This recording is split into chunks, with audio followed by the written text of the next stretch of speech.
Guys, good morning sa ating lahat dyan. Magluluto tayo ngayon ng munggong gisado with hipon. Let's get started. Sute tayong onions. Garlic, lagay na natin. Sute ko lang saglit yung ating hipon. Habang sinusute, lagyan ko siya ng asin at paminta. Ano yan guys, tanggalin natin ulit. Yan, tinanggal na natin. Sit aside lang muna natin dito.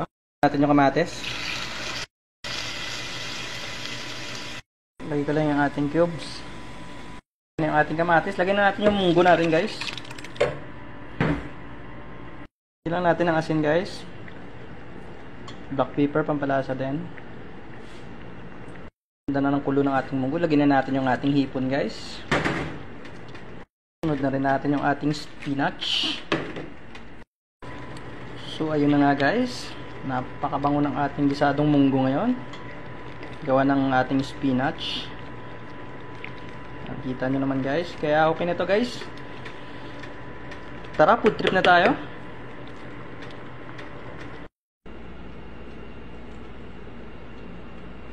Ito na yung finished product guys. Thank you for watching.